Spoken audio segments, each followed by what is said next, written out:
ਜੋ ਜੋ ਚਿਤਵੈ ਸਾਧ ਜਨ ਸੋ ਲੇਤਾ ਮਾਨ। ਬਾਬਾ ਜੀ ਸੰਗਤਾਂ ਦੀ ਪ੍ਰੇਰਨਾ ਸਦਕਾ 1981 ਵਿੱਚ ਵਿਦੇਸ਼ ਯਾਤਰਾ ਦੌਰਾਨ ਕੈਨੇਡਾ ਵਿੱਚ ਵਿਚਰ ਰਹੇ ਸਨ। ਆਪ ਜੀ ਦੇ ਕੈਨੇਡਾ ਵਿੱਚ ਆਉਣ ਦੀ ਸੋ ਸਾਧ ਦਲਵਿੰਦਰ ਸਿੰਘ ਗੜ੍ਹਦੀਵਾਲਾ ਨੇ ਸੁਣੀ, ਜੋ ਕਿ ਵੈਨਕੂਵਰ ਦੇ ਨਜ਼ਦੀਕ ਨਿਊ ਵੈਸਟਮਿਨਿਸਟਰ ਵਿੱਚ ਰਹਿੰਦੇ ਸਨ। ਉਹਨਾਂ ਦੇ ਘਰੋਂ ਬੀਬੀ ਦਾ ਨਾਂ ਪਰਮਜੀਤ ਕੌਰ ਸੀ। ਇਹਨਾਂ ਦੇ ਵਿਆਹ ਹੋਏ ਨੂੰ ਕੋਈ 10-12 ਸਾਲ ਦਾ ਸਮਾਂ ਹੋ ਚੁੱਕਾ ਸੀ, ਪਰ ਪਰਮੇਸ਼ਰ ਦੀ ਨੇਤ ਇਹਨਾਂ ਦੇ ਗ੍ਰਹਿ ਵਿੱਚ ਕਿਸੇ ਬੱਚੇ ਬੱਚੀ ਨੇ ਜਨਮ ਨਾ ਲਿਆ। ਜਿਵੇਂ ਕਿ ਹਰ ਗ੍ਰਸਤੀ ਦੀ ਲੋਚਾ ਹੁੰਦੀ ਹੈ ਕਿ ਸੰਸਾਰ ਨਾਲ ਰਿਸ਼ਤਾ ਜੋੜਨ ਲਈ ਘਰ ਵਿੱਚ ਸੰਤਾਨ ਹੋਣੀ ਜ਼ਰੂਰੀ ਹੈ, ਇਸ ਲੋਚ ਅਤੇ ਆਸ਼ਾ ਅਧੀਨ ਇਹ ਵਿਵਾਹਤ ਜੋੜਾ ਵੀ ਸੰਤਾਨ ਦੀ ਪ੍ਰਾਪਤੀ ਲਈ ਅਤ ਉਤਾਵਲਾ ਸੀ। ਪਰ ਜਿਉਂ-ਜਿਉਂ ਸਮਾਂ ਬੀਤਦਾ ਗਿਆ, ਆਸ਼ਾ ਨਿਰਾਸ਼ਾ ਵਿੱਚ ਬਦਲਦੀ ਨਜ਼ਰ ਆਉਣ ਲੱਗੀ। ਕਈ ਪ੍ਰਕਾਰ ਦੇ ਯਤਨ ਵੀ ਕੀਤੇ, ਪਰ ਸਫਲਤਾ ਨਾ ਹੋਈ। ਇਸ ਆਸ਼ੇ ਨੂੰ ਮੁੱਖ ਰੱਖ ਕੇ ਸਾਧ ਦਲਵਿੰਦਰ ਸਿੰਘ ਤੇ ਬੀਬੀ ਹੋਰਾਂ ਨੇ ਬਾਬਾ ਜੀ ਨੂੰ ਆਪਣੇ ਘਰ ਵਿੱਚ ਪ੍ਰਸ਼ਾਦਾ ਛਕਣ ਲਈ ਨਿਮੰਤਰਣ ਦਿੱਤਾ, ਜੋ ਬਾਬਾ ਜੀ ਨੇ ਸਵੀਕਾਰ ਕਰ ਲਿਆ ਅਤੇ ਨਿਯਤ ਦਿਨ ਤੇ ਇਹਨਾਂ ਦੇ ਘਰ ਹੋਰ ਪ੍ਰੇਮੀਆਂ ਨਾਲ ਲੰਗਰ ਛਕਣ ਲਈ ਬਾਬਾ ਜੀ ਪੁੱਜ ਗਏ। ਪ੍ਰਸ਼ਾਦਾ ਛਕਣ ਉਪਰੰਤ ਬਾਬਾ ਜੀ ਨੇ ਗੁਰੂ ਦਾ ਸੰਦੇਸ਼ ਪਰਿਵਾਰ ਅਤੇ ਇਕੱਤਰ ਹੋਈ ਸੰਗਤ ਨੂੰ ਗੁਰਬਾਣੀ ਅਤੇ ਸਾਖੀਆਂ ਰਾਹੀਂ ਸਰਵਣ ਕਰਵਾਇਆ।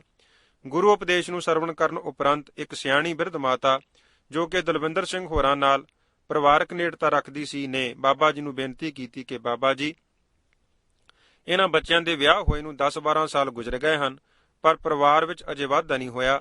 ਸੰਸਾਰ ਨਾਲ ਗੰਢ ਨਾ ਪੈਣ ਸਦਕਾ ਦੋਵੇਂ ਹੁਣ ਬੜੀ ਪਰੇਸ਼ਾਨੀ ਦਾ ਜੀਵਨ ਬਿਤਾ ਰਹੇ ਹਨ। ਸੋ ਆਪ ਜੀ ਕਿਰਪਾ ਕਰੋ, ਆਸ਼ੀਰਵਾਦ ਬਖਸ਼ਿਸ਼ ਕਰੋ, ਤਾਂ ਜੋ ਇਹਨਾਂ ਦਾ ਵੀ ਸੰਸਾਰ ਨਾਲ ਰਿਸ਼ਤਾ ਕਾਇਮ ਹੋ ਜਾਵੇ। ਮਾਤਾ ਦੀ ਬੇਨਤੀ ਸੁਣ ਕੇ ਬਾਬਾ ਜੀ ਨੇ ਬਚਨ ਕੀਤਾ, ਬੀਬੀ ਜੀ, ਇਹ ਸਭ ਦਾਤਾਂ ਤਾਂ ਸਤਿਗੁਰੂ ਜੀ ਦੇ ਹੱਥ ਹਨ। ਗੁਰੂ ਚਰਨਾਂ ਵਿੱਚ ਅਰਦਾਸ ਬੇਨਤੀ ਕਰਿਆ ਕਰੋ। ਸਤਿਗੁਰੂ ਜੀ ਦਿਆਲੂ ਕਿਰਪਾਲੂ ਹਨ। ਸਤਿਗੁਰਾਂ ਦਾ ਆਪਣਾ ਹੁਕਮ ਹੈ ਕਿ ਜੋ ਮੰਗੈ ਠਾਕੁਰ ਆਪਣੇ ਤੇ ਸੋਈ ਸੋਈ ਦੇਵੈ। ਸ਼ਰਧਾ ਭਾਵਨੀ ਨਾਲ ਜੋ ਵੀ ਸ੍ਰੀ ਗੁਰੂ ਗ੍ਰੰਥ ਸਾਹਿਬ ਜੀ ਪਾਸੋਂ ਮੰਗੋਗੇ, ਸਤਿਗੁਰੂ ਜੀ ਬਖਸ਼ਿਸ਼ ਕਰਨ ਵਾਲੇ ਹਨ। ਆਪ ਜੀ ਦੇ ਬਚਨ ਮਾਈ ਨੇ ਸਰਵਣ ਕਰ ਲਏ ਤੇ ਮੁੜ ਪਹਿਲੀ ਕੀਤੀ ਬੇਨਤੀ ਨੂੰ ਹੀ ਦੁਹਰਾਉਣਾ ਕੀਤਾ। ਆਪ ਜੀ ਨੂੰ ਮਾਤਾ ਜੀ ਦੀ ਦੁਬਾਰਾ ਕੀਤੀ ਬੇਨਤੀ ਸੁਣਾਈ ਨਾ ਦਿੱਤੀ ਤੇ ਆਪ ਨੇ ਕਿਹਾ ਕਿ ਬੀਬੀ ਜੀ ਜਰਾ ਉੱਚੀ ਗੱਲ ਕਰੋ, ਕਿਉਂਕਿ ਮੇਰੇ ਖੱਬੇ ਕੰਨ ਵਿੱਚ ਥੋੜਾ ਉੱਚੀ ਸੁਣਦਾ ਹੈ, ਜਿਸ ਕਰਕੇ ਤੁਹਾਡੀ ਗੱਲ ਦੀ ਮੈਨੂੰ ਪੂਰੀ ਸੋਝੀ ਨਹੀਂ ਪਈ। ਮਾਤਾ ਨੇ ਬਾਬਾ ਜੀ ਨੂੰ ਫਿਰ ਦਲਵਿੰਦਰ ਸਿੰਘ ਦੇ ਘਰ ਵਿੱਚ ਸੰਤਾਨ ਪ੍ਰਾਪਤੀ ਲਈ ਅਰਦਾਸ ਕਰਨ ਦੀ ਬੇਨਤੀ ਕੀਤੀ। ਆਪ ਜੀ ਨੇ ਮਾਤਾ ਦੀ ਗੱਲ ਸੁਣ ਕੇ ਉੱਤਰ ਦਿੱਤਾ, ਬੀਬੀ, ਜੇ ਬੱਚਾ ਭਾਗਾਂ ਵਿੱਚ ਹੁੰਦਾ ਤਾਂ ਉਹ ਮਿਲ ਹੀ ਜਾਣਾ ਸੀ। ਦੂਸਰੇ ਅਰਦਾਸ ਜ਼ੋਰ ਨਾਲ ਨਹੀਂ ਕਰਵਾਈ ਜਾਂਦੀ ਤੇ ਨਾ ਹੀ ਜ਼ੋਰ ਨਾਲ ਕੀਤੀ ਜਾਂਦੀ ਹੈ। ਗੁਰੂ ਦਰ ਅਰਦਾਸ ਤਾਂ ਉਹ ਹੀ ਪ੍ਰਵਾਨ ਹੁੰਦੀ ਹੈ ਜੋ ਮਨ ਦੇ ਅੰਦਰਲੇ ਪਰਤ ਤੋਂ ਨਿਕਲੇ। ਬਾਕੀ ਮੈਂ ਇੱਥੇ ਵਿਦੇਸ਼ ਵਿੱਚ ਮੁੰਡੇ ਕੁੜੀਆਂ ਵੰਡਣ ਨਹੀਂ ਆਇਆ, ਮੈਂ ਤਾਂ ਗੁਰਮਤ ਦਾ ਸੰਦੇਸ਼ ਦੇਣ ਆਇਆ ਹਾਂ। ਮੈਂ ਕੋਈ ਰਿੱਧੀਆਂ ਸਿੱਧੀਆਂ ਨਹੀਂ ਕੀਤੀਆਂ ਹੋਈਆਂ। ਸਾਡੇ ਲਈ ਤਾਂ ਸਭ ਕੁਝ ਸਤਿਗੁਰੂ ਜੀ ਨੂੰ ਦਾਤਾ ਜਾਣ ਕੇ ਸ਼ਰਧਾ ਭਾਵਨੀ ਨਾਲ ਸਾਡੇ ਲਈ ਤਾਂ ਸਭ ਕੁਝ ਸਤਿਗੁਰੂ ਜੀ ਹੀ ਹਨ। ਅਸੀਂ ਵੀ ਗੁਰੂ ਚਰਨਾਂ ਵਿੱਚ ਅਰਦਾਸ ਕਰਨੀ ਹੈ। ਸੋ ਤੁਸੀਂ ਸਤਿਗੁਰੂ ਜੀ ਨੂੰ ਦਾਤਾ ਜਾਣ ਕੇ ਸ਼ਰਧਾ ਭਾਵਨੀ ਨਾਲ ਬੇਨਤੀ ਕਰੋ। ਇਹ ਬਚਨ ਕਰਕੇ ਆਪ ਜੀ ਨੇ ਸੰਗਤਾਂ ਪਾਸੋਂ ਵਿਦਾ ਲਈ ਤੇ ਨਾਲ ਆਈ ਸੰਗਤ ਸਮੇਤ ਆਪ ਜੀ ਸਾਹ ਫੇਰਾ ਸਿੰਘ ਹੋਰਾਂ ਦੇ ਘਰ ਆਪਣੇ ਵਿਸਰਾਮ ਟਿਕਾਣੇ ਤੇ ਪੁੱਜ ਗਏ। ਦਲਵਿੰਦਰ ਸਿੰਘ ਨੇ ਮਨ ਨਹੀਂ ਹਾਰਿਆ। ਇੱਕ ਦਿਨ ਆਪਣੇ ਘਰ ਵਾਲੀ ਬੀਬੀ ਪਰਮਜੀਤ ਕੌਰ ਨੂੰ ਲੈ ਕੇ ਲੋਢੇ ਪੈਰ ਸਾਹ ਫੇਰਾ ਸਿੰਘ ਜੀ ਦੇ ਘਰ ਆ ਗਏ। ਸਾਹ ਫੇਰਾ ਸਿੰਘ ਜੀ ਦੀ ਧਰਮ ਪਤਨੀ ਬੀਬੀ ਜੀਤ ਕੌਰ ਨੇ ਇਹਨਾਂ ਦੀ ਜਲ ਪਾਣੀ ਨਾਲ ਸੇਵਾ ਬੜੇ ਪ੍ਰੇਮ ਨਾਲ ਕੀਤੀ। ਦੋਵਾਂ ਨੇ ਜਲ ਪਾਣੀ ਛਕ ਕੇ ਬਾਬਾ ਜੀ ਨੂੰ ਮਿਲਣ ਦੀ ਇੱਛਾ ਪ੍ਰਗਟ ਕੀਤੀ। ਬਾਬਾ ਜੀ ਦਾ ਆਸਨ ਉੱਪਰ ਚੁਬਾਰੇ ਵਿੱਚ ਸੀ। ਬੀਬੀ ਜੀ ਨੇ ਦੋਵਾਂ ਨੂੰ ਬਾਬਾ ਜੀ ਪਾਸ ਚੁਬਾਰੇ ਉੱਪਰ ਚਲੇ ਜਾਣ ਲਈ ਕਹਿ ਦਿੱਤਾ। ਦੋਵਾਂ ਜਣਿਆਂ ਨੇ ਬਾਬਾ ਜੀ ਨੂੰ ਫਤਿਹ ਬੁਲਾਈ ਤੇ ਬੈਠ ਗਈ। ਬਾਬਾ ਜੀ ਨੇ ਆਉਣ ਦਾ ਸਬਬ ਪੁੱਛਿਆ। ਦਲਵਿੰਦਰ ਸਿੰਘ ਨੇ ਹੱਥ ਜੋੜ ਕੇ ਬੇਨਤੀ ਕੀਤੀ ਕਿ ਬਾਬਾ ਜੀ, ਮੈਂ ਡਾਕਟਰ ਨਾਲ ਅਪਾਇੰਟਮੈਂਟ ਬਣਾ ਲਈ ਹੈ। ਮੇਰੇ ਮਨ ਦੀ ਖਾਸ਼ ਹੈ ਕਿ ਤੁਹਾਡਾ ਕੰਨ ਡਾਕਟਰ ਨੂੰ ਵਿਖਾਵਾਂ। ਡਾਕਟਰ ਦੇ ਦੱਸਣ ਮੁਤਾਬਕ ਕੰਨ ਟੈਸਟ ਕਰਕੇ ਉਸ ਵਿੱਚ ਇੱਕ ਛੋਟੀ ਜਿਹੀ ਮਸ਼ੀਨ ਜੋ ਕੰਨ ਵਿੱਚ ਹੀ ਫਿੱਟ ਹੋ ਜਾਂਦੀ ਹੈ ਲਾਉਣੀ ਪਵੇਗੀ ਤੇ ਉਮੀਦ ਹੈ ਕਿ ਆਪ ਜੀ ਨੂੰ ਮੁੜ ਪੂਰਾ ਸੁਣਨ ਲੱਗ ਜਾਵੇਗਾ। ਬਾਬਾ ਜੀ ਨੇ ਦਲਵਿੰਦਰ ਸਿੰਘ ਦੀ ਬੇਨਤੀ ਸੁਣ ਲਈ ਤੇ ਥੋੜਾ ਚਿਰ ਚੁੱਪ ਰਹਿ ਕੇ ਕਹਿਣ ਲੱਗੇ ਕਿ ਐਵੇਂ ਕਾਹਦੇ ਲਈ ਪੈਸੇ ਖਰਚਣੇ ਹਨ, ਬਥੇਰਾ ਸਾਰੀ ਉਮਰ ਸੁਣ ਲਿਆ ਹੈ। ਹੁਣ ਵੀ ਗੁਰੂ ਮਿਹਰ ਨਾਲ ਲੋੜ ਮੁਤਾਬਕ ਸੁਣੀ ਜਾਂਦਾ ਹੈ, ਤੁਸੀਂ ਖੇਚਲ ਨਾ ਕਰੋ। ਇੱਥੇ ਕੈਨੇਡਾ ਵਿੱਚ ਸੁਣਿਆ ਹੈ ਡਾਕਟਰੀ ਇਲਾਜ ਬਹੁਤ ਮਹਿੰਗਾ ਹੈ, ਸੋ ਇਹ ਪੈਸੇ ਕਿਸੇ ਹੋਰ ਧਰਮ ਅਰਥ ਜਾਂ ਲੋੜਵੰਦ ਗਰੀਬ ਦੀ ਜ਼ਰੂਰਤ ਪੂਰੀ ਕਰਨ ਲਈ ਵਰਤ ਦੇਣੇ।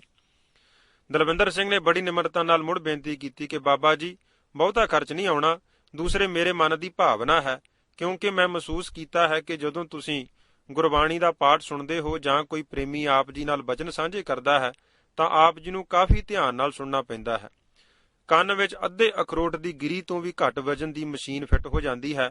ਉਸ ਦੀ ਲੋੜ ਅਨੁਸਾਰ ਆਵਾਜ਼ ਵਧਾ ਘਟਾ ਸਕੀਦੀ ਹੈ। ਕਿਸੇ ਨੂੰ ਪਤਾ ਵੀ ਨਹੀਂ ਲੱਗਦਾ ਕਿ ਕੰਨ ਵਿੱਚ ਮਸ਼ੀਨ ਲੱਗੀ ਹੋਈ ਹੈ। ਸੋ ਆਪ ਜੀ ਬੇਨਤੀ ਪ੍ਰਵਾਨ ਕਰੋ ਤੇ ਪਰਸੋਂ ਮੈਂ 11 ਵਜੇ ਤੁਹਾਨੂੰ ਆ ਕੇ ਲੈ ਜਾਵਾਂਗਾ, ਕਿਉਂਕਿ ਡਾਕਟਰ ਨਾਲ ਕੋਈ 11:30 ਵਜੇ ਦੀ ਅਪਾਇੰਟਮੈਂਟ ਸੈੱਟ ਕੀਤੀ ਹੋਈ ਹੈ। 20 ਮਿੰਟ ਵਿੱਚ ਉਹ ਸਾਨੂੰ ਵਿਹਲਾ ਕਰ ਦੇਵੇਗਾ। ਉਸ ਨੇ ਕੰਨ ਵੇਖ ਕੇ ਕੰਨ ਵਿੱਚ ਮਸ਼ੀਨ ਫਿੱਟ ਕਰਨ ਦਾ ਨਾਪ ਹੀ ਲੈਣਾ ਹੈ। ਦਲਵਿੰਦਰ ਸਿੰਘ ਦੇ ਬਹੁਤਾ ਕਹਿਣ ਤੇ ਬਾਬਾ ਜੀ ਮੰਨ ਗਏ। ਨਿਯਤ ਦਿਨ ਤੇ ਨਿਯਤ ਸਮੇਂ ਤੇ ਦਲਵਿੰਦਰ ਸਿੰਘ ਕਾਰ ਤੇ ਆ ਕੇ ਬਾਬਾ ਜੀ ਨੂੰ ਡਾਕਟਰ ਪਾਸ ਲੈ ਗਿਆ। ਡਾਕਟਰ ਨੇ ਚੰਗੀ ਤਰ੍ਹਾਂ ਕੰਨ ਵੇਖਿਆ ਤੇ ਕਈ ਤਰ੍ਹਾਂ ਦੀਆਂ ਆਵਾਜ਼ਾਂ ਪੈਦਾ ਕਰਕੇ ਆਪਣੀ ਤਸੱਲੀ ਕਰ ਲਈ ਤੇ ਕੰਨ ਦੀ ਕਨੋਲੀ ਦਾ ਨਾਪ ਲੈ ਲਿਆ ਤੇ ਕਿਹਾ ਕਿ ਕੰਨ ਵਿੱਚ ਬਹੁਤ ਮਾਮੂਲੀ ਨੁਕਸ ਹੈ। ਇਸ ਮਸ਼ੀਨ ਦੇ ਲੱਗਣ ਨਾਲ ਬਿਲਕੁਲ ਪੂਰਾ ਸੁਣਨ ਲੱਗ ਜਾਵੇਗਾ। ਤੁਸੀਂ 1 ਹਫ਼ਤੇ ਬਾਅਦ ਆ ਕੇ ਬਣੀ ਹੋਈ ਮਸ਼ੀਨ ਲਵਾ ਜਾਣੀ। ਜੇ ਮਸ਼ੀਨ ਵਿੱਚ ਥੋੜਾ ਬਹੁਤਾ ਫਰਕ ਹੋਇਆ ਤਾਂ ਮੈਂ ਉਸੇ ਵੇਲੇ ਹੀ ਰਗੜ ਕੇ ਠੀਕ ਕਰ ਦਿਆਂਗਾ। ਡਾਕਟਰ ਦੇ ਕਲੀਨਿਕ ਦੇ ਨਜ਼ਦੀਕ ਹੀ ਦਲਵਿੰਦਰ ਸਿੰਘ ਦਾ ਘਰ ਸੀ। ਡਾਕਟਰ ਤੋਂ ਵਿਹਲੇ ਹੋ ਕੇ ਉਹ ਬਾਬਾ ਜੀ ਨੂੰ ਆਪਣੇ ਘਰ ਲੈ ਗਿਆ ਤੇ ਚਾਹ ਪਾਣੀ ਦੀ ਸੇਵਾ ਕੀਤੀ। ਉਹ ਬਿਨਾਂ ਕੋਈ ਹੋਰ ਬੇਨਤੀ ਕਰਨ ਤੋਂ ਵਾਪਸ ਸਾਫੇਰਾ ਸਿੰਘ ਦੇ ਘਰ ਬਾਬਾ ਜੀ ਨੂੰ ਛੱਡ ਗਿਆ। ਹਫ਼ਤੇ ਪਿੱਛੋਂ ਨਿਯਤ ਸਮੇਂ ਅਨੁਸਾਰ ਦਲਵਿੰਦਰ ਸਿੰਘ ਫਿਰ ਆ ਕੇ ਬਾਬਾ ਜੀ ਨੂੰ ਡਾਕਟਰ ਪਾਸ ਲੈ ਗਿਆ। ਕੰਨ ਵਿੱਚ ਮਸ਼ੀਨ ਫਿੱਟ ਕਰਾਈ। ਡਾਕਟਰ ਨੇ ਮਸ਼ੀਨ ਦੀ ਸਾਰੀ ਵਰਤੋਂ ਸਮਝਾ ਦਿੱਤੀ। ਬਾਬਾ ਜੀ ਦੇ ਕੰਨ ਵਿੱਚ ਮਸ਼ੀਨ ਲਵਾ ਕੇ ਦਲਵਿੰਦਰ ਸਿੰਘ ਫਿਰ ਆਪਣੇ ਘਰ ਬਾਬਾ ਜੀ ਨੂੰ ਲੈ ਗਿਆ। ਸ਼ਰਧਾ ਨਾਲ ਜਲ ਪਾਣੀ ਦੀ ਸੇਵਾ ਕੀਤੀ। ਬਾਬਾ ਜੀ ਨੇ ਉੱਥੇ ਬੈਠ ਕੇ ਸੁਖਮਨੀ ਸਾਹਿਬ ਦਾ ਪਾਠ ਸੁਣਿਆ। ਕੰਨ ਵਿੱਚ ਮਸ਼ੀਨ ਲੱਗ ਜਾਣ ਨਾਲ ਬਿਨਾਂ ਉਚੇਚਾ ਧਿਆਨ ਤੋਂ ਸਾਰੀ ਗੱਲਬਾਤ ਤੇ ਬਾਣੀ ਦਾ ਪਾਠ ਪਹਿਲਾਂ ਦੀ ਤਰ੍ਹਾਂ ਬਹੁਤ ਸੋਹਣਾ ਸੁਣਨ ਲੱਗ ਪਿਆ। ਥੋੜੀ ਵਾਲੀਅਮ ਉੱਚੀ ਕੀਤੀ ਤਾਂ ਆਪ ਹੀ ਕਹਿਣ ਲੱਗੇ, ਜਵਾਨ, ਇਸ ਨਾਲ ਤਾਂ ਪਹਿਲਾਂ ਨਾਲੋਂ ਵੀ ਚੰਗਾ ਸੁਣਦਾ ਹੈ। ਦਲਵਿੰਦਰ ਸਿੰਘ, ਤੇਰੀ ਸੇਵਾ ਪ੍ਰਵਾਨ ਹੋ ਗਈ ਜਵਾਨ। ਹੁਣ ਅਸੀਂ ਬੜੀ ਮੌਜ ਨਾਲ ਸੁਣਾਂਗੇ। ਅੱਗੇ ਬਾਣੀ ਪੜ੍ਹਨ ਵਾਲੇ ਨੂੰ ਮੁੜ-ਮੁੜ ਕੇ ਕਹਿਣਾ ਪੈਂਦਾ ਸੀ ਕਿ ਪਾਠ ਥੋੜਾ ਉੱਚੀ ਕਰੋ। ਇਹ ਤਾਂ ਗੁਰੂ ਮਹਾਰਾਜ ਜੀ ਨੇ ਬਹੁਤ ਕਿਰਪਾ ਕਰ ਦਿੱਤੀ ਹੈ। ਤੇ ਨਾਲ ਹੀ ਪੁੱਛਿਆ ਕਿ ਇਸ ਦੇ ਪੈਸੇ ਕਿੰਨੇ ਲੱਗੇ ਹਨ। ਦਲਵਿੰਦਰ ਸਿੰਘ ਨੇ ਦੱਸਣ ਤੋਂ ਨਾ ਕਰ ਦਿੱਤੀ ਤੇ ਕਿਹਾ ਕਿ ਬਾਬਾ ਜੀ, ਸਾਰੀ ਗੁਰੂ ਮਹਾਰਾਜ ਜੀ ਦੀ ਮਾਇਆ ਹੈ। ਮੇਰੇ ਧਨ ਭਾਗ ਹਨ ਕਿ ਮੈਂ ਉਸ ਗੁਰੂ ਦੀ ਬਖਸ਼ਿਸ਼ ਕੀਤੀ ਮਾਇਆ ਵਿੱਚੋਂ ਕੁਝ ਕੁ ਨੂੰ ਖਰਚ ਕੇ ਆਪ ਜੀ ਦੀ ਪ੍ਰਸੰਨਤਾ ਲੈ ਸਕਣ ਦੇ ਯੋਗ ਬਣਿਆ ਹਾਂ। ਦਲਵਿੰਦਰ ਸਿੰਘ ਦੇ ਇਸ ਤਰ੍ਹਾਂ ਦੇ ਨਿਮਰਤਾ ਭਰੇ ਬਚਨ ਸੁਣ ਕੇ ਆਪ ਪ੍ਰਸੰਨ ਹੋਏ ਤੇ ਕਹਿਣ ਲੱਗੇ ਕਿ ਅਸੀਂ ਤੇਰੀ ਕੀਤੀ ਸੇਵਾ ਦੀ ਅਰਦਾਸ ਗੁਰੂ ਮਹਾਰਾਜ ਜੀ ਦੇ ਚਰਨਾਂ ਵਿੱਚ ਕਰਨ ਲੱਗੇ ਹਾਂ। ਜੇ ਕੋਈ ਚਾਹਨਾ ਹੋਵੇ ਤਾਂ ਬਿਨਾਂ ਝਿਜਕ ਦੱਸ ਦਿਓ। ਦਲਵਿੰਦਰ ਸਿੰਘ ਦਾ ਚੁੱਪ ਕਰ ਰਿਹਾ, ਪਰ ਕੋਲ ਹੀ ਇਹਨਾਂ ਦੇ ਘਰੋਂ ਬੀਬੀ ਪਰਮਜੀਤ ਕੌਰ ਬੈਠੀ ਸੀ। ਉਸ ਨੇ ਬੜੀ ਨਿਮਰਤਾ ਨਾਲ ਬੇਨਤੀ ਕੀਤੀ ਕਿ ਬਾਬਾ ਜੀ, ਬਾਕੀ ਤਾਂ ਦੁਨੀਆ ਦੇ ਸਾਰੇ ਪਦਾਰਥ ਤੇ ਸੁੱਖ ਗੁਰੂ ਮਹਾਰਾਜ ਨੇ ਬਖਸ਼ਿਸ਼ ਕੀਤੇ ਹਨ। ਘਾਟ ਤਾਂ ਕੇਵਲ ਸਾਨੂੰ ਇੱਕੋ ਹੀ ਹੈ ਕਿ ਸਾਡੇ ਘਰ ਵਿੱਚ ਕੋਈ ਸੰਤਾਨ ਨਹੀਂ। ਕਿਰਪਾ ਕਰੋ ਕਿਵੇਂ ਸੰਸਾਰ ਨਾਲ ਸਾਡਾ ਵੀ ਨਾਤਾ ਬਣ ਜਾਵੇ। ਬਾਬਾ ਜੀ ਮੁਸਕਰਾਏ ਤੇ ਕਹਿਣ ਲੱਗੇ, ਬੀਬੀ, ਉਂਝ ਤਾਂ ਮਾਣ ਮੰਗੋ ਤਾਣ ਮੰਗੋ ਧਨ ਲਖਮੀ ਸੁੱਤ ਦੇ ਅਨੁਸਾਰ ਆਪਾਂ ਸਭ ਕੁਝ ਸਤਿਗੁਰੂ ਜੀ ਪਾਸੋਂ ਹੀ ਮੰਗਣਾ ਹੈ। ਪਰ ਇਹਨਾਂ ਸਾਰੀਆਂ ਸ੍ਰੇਸ਼ਟ ਮੰਗਾਂ ਵਿੱਚੋਂ ਮੰਗਣ ਨੀਕਾ ਹਰ ਜਸ ਗੁਰ ਤੇ ਮੰਗਣਾ ਹੈ। ਪਰ ਚਲੋ, ਜੇ ਤੁਹਾਡੀ ਬੱਚੇ ਦੀ ਹੀ ਇੱਛਾ ਹੈ ਤਾਂ ਅਸੀਂ ਤਾਂ ਗੁਰੂ ਚਰਨਾਂ ਵਿੱਚ ਅਰਦਾਸ ਕਰਨੀ ਹੈ। ਮਾਲਕ ਜ਼ਰੂਰ ਸਵੀਕਾਰ ਕਰੇਗਾ ਤੇ ਬਖਸ਼ਿਸ਼ ਜ਼ਰੂਰ ਕਰ ਦੇਵੇਗਾ। ਬਾਬਾ ਜੀ ਨੇ 5 ਵਾਰੀ ਮੂਲ ਮੰਤਰ ਦਾ ਜਾਪ ਕਰਕੇ ਅਰਦਾਸ ਕੀਤੀ ਕਿ ਸਤਿਗੁਰੂ ਜੀ, ਆਪ ਜੀ ਆਪਣੇ ਸੇਵਕਾਂ ਦੀ ਸੇਵਾ ਦਰ ਪ੍ਰਵਾਨ ਕਰੋ ਤੇ ਇਹਨਾਂ ਦੇ ਮਨ ਵਿੱਚ ਜੋ ਭੁਜੰਗੀ ਦੀ ਇੱਛਾ ਹੈ ਉਸ ਨੂੰ ਕਿਰਪਾ ਕਰਕੇ ਪੂਰੀ ਕਰੋ।